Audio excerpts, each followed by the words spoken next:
ওলি আল্লাহর পরশ লেগে হয়েছে বরকতময় ভূমি। ওলি আল্লাহর পরশ লেগে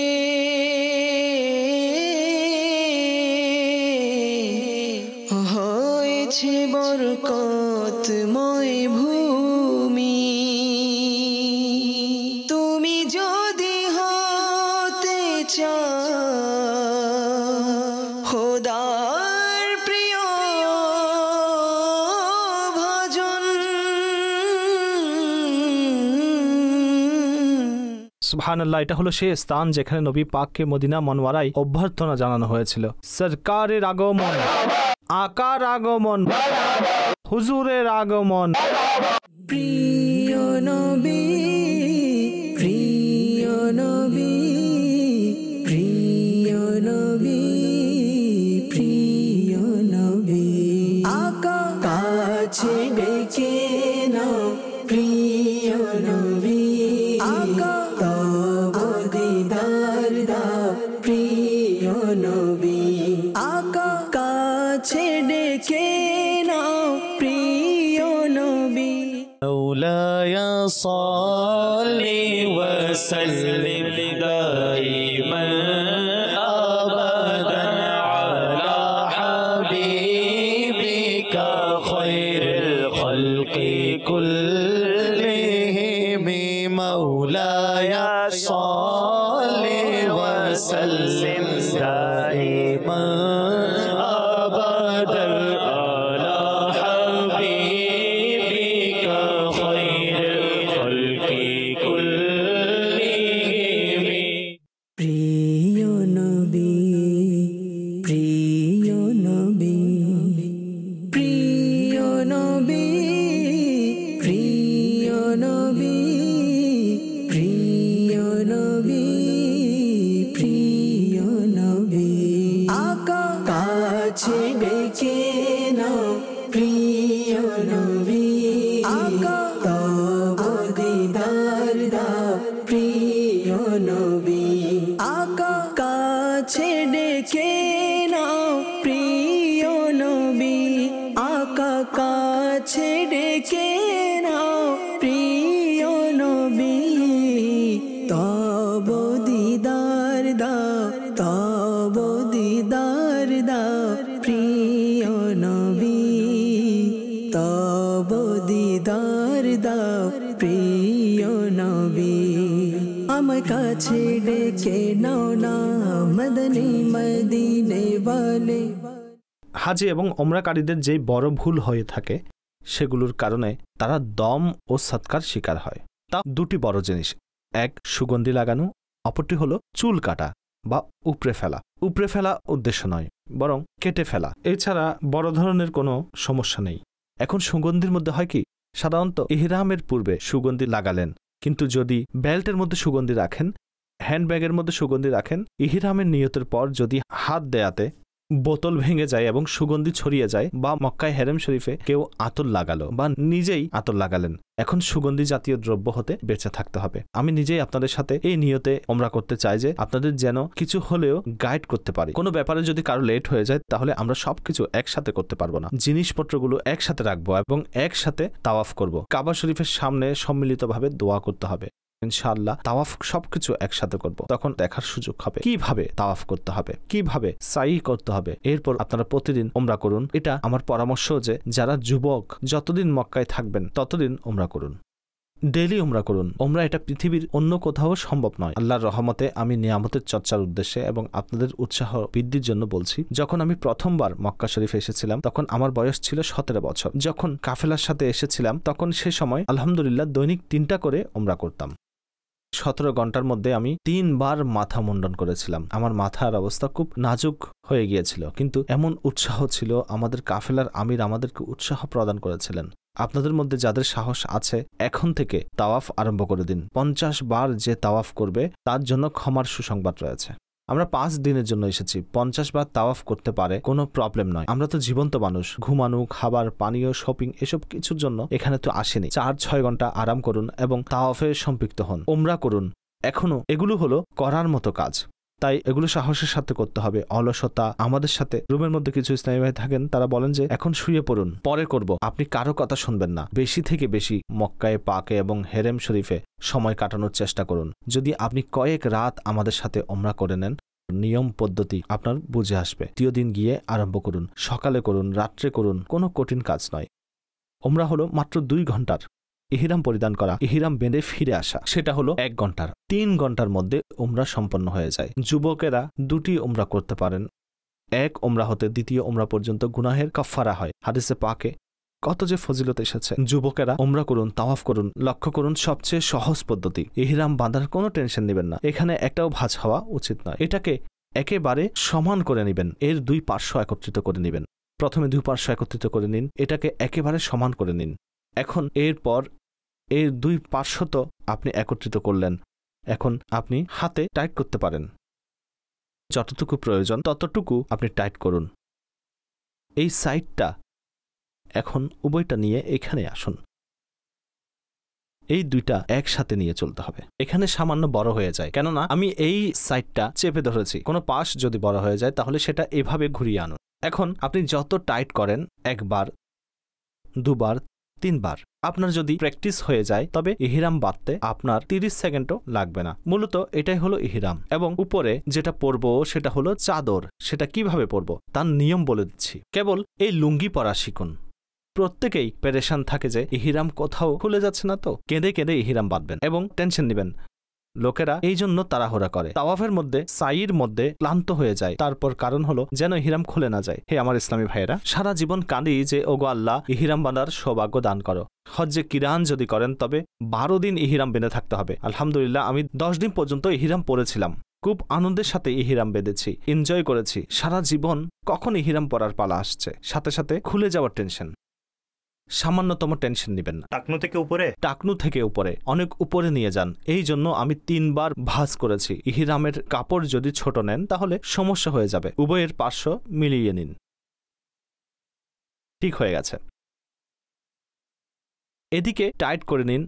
আপনি যতটুকু টাইট করতে পারেন উভয় পার্শ্ব মিলিয়ে রাখবেন। এটা এদিকে নিয়ে আসুন, এটা এদিকে নিয়ে আসুন। 1 বার, 2 বার। আপনি দেখতে পাচ্ছেন যে ইহরাম আপনার টাকনুর উপরে উঠে যাচ্ছে, আর উপরে উঠাবেন না, দেখতে খারাপ লাগে। এখন এটা সঠিক ইহরাম হয়ে গেছে। উত্তম হচ্ছে এই যে নিচের কাপড়টা কটনের হওয়া, উপরেরটা তোয়ালের হওয়া। যদি এমন না থাকে তবে কোনো সমস্যা নেই, এটা ভালোরই জন্য। কেননা যদি আপনার ঘাম ইত্যাদি বের হয় তাহলে তাওয়ালের ইহরাম তা চষে নেবে, ঘামও টেনে নেবে। দ্বিতীয় হলো এই যে ইহরামের সাইজ এতটুকু হওয়া, সেটা ঘুরে যেন এই পর্যন্ত চলে আসে। এটা 10 সাইজের। আমার সাইজের জন্য এটা বেস্ট ইহরাম, কেননা এটা এই পর্যন্ত এসেছে। এটা যদি পিছনে চলে যায় তাহলে সেটা রুকুতে পড়ে যাওয়ার আশঙ্কা থাকে, কিন্তু যদি সেটা ঘুরে এই পাশে চলে আসে তাহলে সেটা রুকুতে আর পড়ে যাবে না। আরেকটা ভুল প্রায় মানুষের হয়ে থাকে যে ইহরাম অবস্থায় যখন নামাজ পড়েন, আল্লাহু আকবার, এখন আমি জামা পরেছি। যদি জামা না থাকতো তবে কি হতো? পেট দেখা যেত, বুক দেখা যেত। তার সহজ পদ্ধতি হলো এই যে নামাজের নিয়ত করার পর আল্লাহু আকবার, বুক এবং পেট কিছুই দেখা যাবে না। হাতগুলো সামান্য নরমাল করে নিন, আল্লাহু আকবার। এখন আপনার বুক পেট খুলবে না। এটা যদি সামনে থাকে তাহলে রুকুতেও পড়ে যাবে না ইনশাআল্লাহ। ঠিক আছে, একেবারে সহজ। অতঃপর যখন তাওয়াফের নিকটবর্তী পৌঁছাবেন তখন ইস্তিবা অর্থাৎ ডান কাঁধ খোলা রাখাকে বলে। অনেকে এটা মনে করেন যে সারা ইহরামের ডান কাঁধ খোলা রাখতে হবে, এমনটি নয়। শুধুমাত্র 7 তাওয়াফের চক্করের সময় ইহরাম খোলা থাকবে, এটা পিছনে চলে আসবে। ঠিক আছে, এখন প্রথম 3টি চক্করে রমল করবেন, এর 4টি চক্করে শান্তভাবে পায়ে হাঁটবেন। لبيك اللهم لبيك لبيك لا شريك لك لبيك إن الحمد والنعمة لك والملك لا شريك لك لبيك اللهم لبيك لبيك لا شريك لك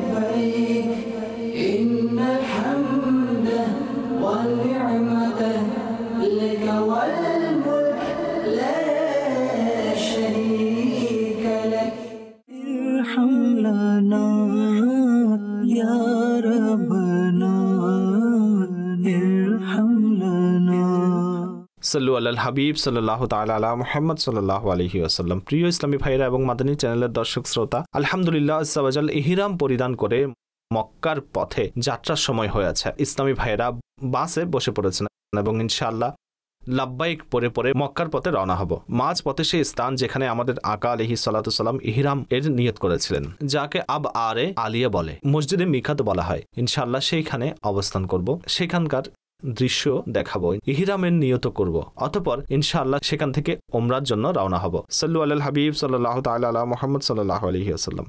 ওলি আল্লাহর পরশলে গে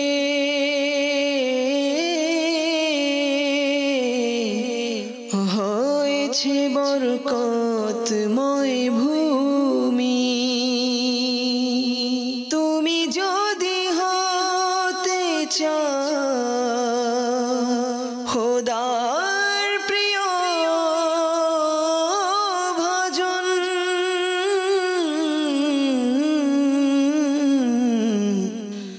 ভালোবাসো তারে যিনি হয়েছে তার প্রিয় ভজন।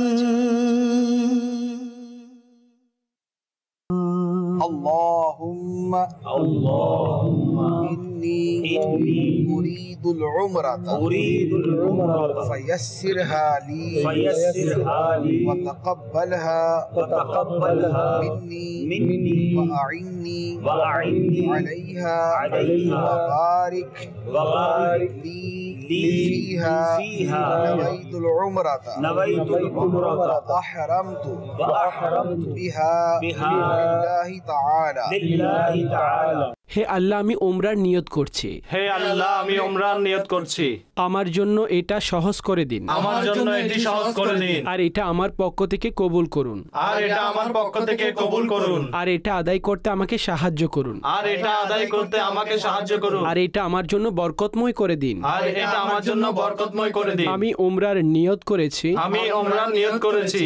আর আল্লাহ আজ্জা ওয়া জালের জন্য, আর আল্লাহ আজ্জা ওয়া জাল্লার জন্য এটার ইহরাম বেঁধেছি। এটা ইহরাম বেঁধেছি। লব্বাইক আল্লাহুম্মা লব্বাইক। لبيك اللهم لبيك لبيك لا شريك لك لبيك إن الحمد والنعمة لك والملك. আমরা ইহরামের নিয়ত করেছি, ওমরার নিয়ত করেছি, তা তোমার দরবারে কবুল করো। আমাদের জন্য এই সফরে সহজ করে দাও। ওমরাকারীদের জন্য হাদিস সমূহে এসেছে ফজিলত উল্লেখ রয়েছে, সেই ফজিলত সমূহ থেকে আমাদের অংশ দান করো। ওমরাকে আমাদের মাগফিরাতের মাধ্যম বানিয়ে দাও।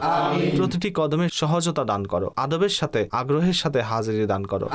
তোমার ঘরের হাজিরির জন্য বের হচ্ছি, লব্বাইক পাঠ করেছি। হে আল্লাহ, তোমার রহমত আমাদের সবার উপর দান করো। তোমার গুনাহগার বান্দা তোমার ঘরে আসার জন্য প্রস্তুত। হে আল্লাহ, সবার উপর রহমতের বৃষ্টি বর্ষণ করো।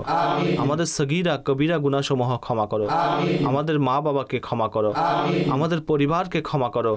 নবী পাক সাল্লাল্লাহু আলাইহি ওয়াসাল্লামের সকল উম্মতকে ক্ষমা করো।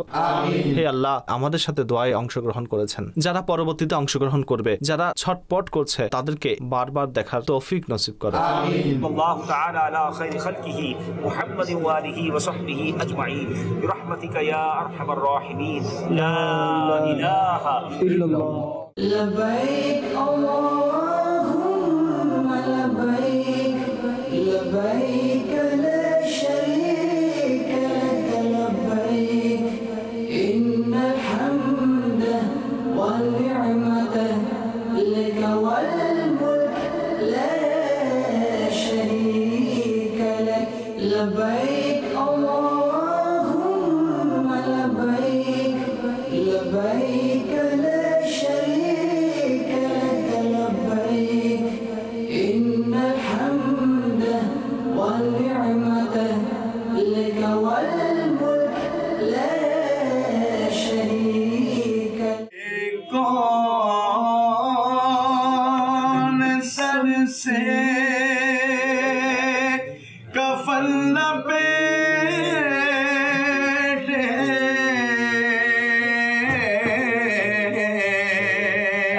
चला है उल्फत की राह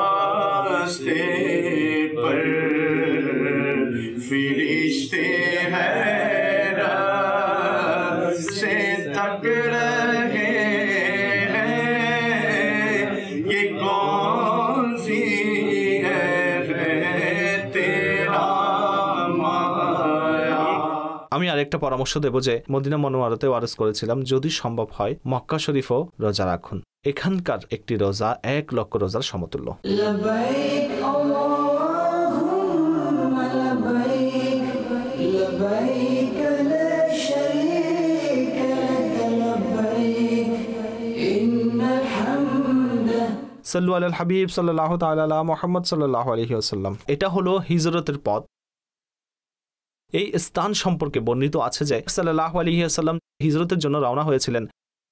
তিনি এই পথ দিয়ে রওনা হয়েছিলেন। মাশাআল্লাহ, আমরা এখন সেই স্থানে উপস্থিত হয়েছি। আমরা হেরেমের দিকে যাচ্ছি ওমরা করার জন্য। আল্লাহ করিম কবুলকৃত ওমরা করার তৌফিক দান করুক, আদব সহকারে হাজিরি দান করুক। সাল্লু আলাল হাবিব সাল্লাল্লাহু তাআলা আলা মুহাম্মদ। لبيك اللهم لبيك لبيك لا شريك لك لبيك إن الحمد আমির والنعمة لك والملك لا شريك لك ওলি আল্লাহর পরশিলে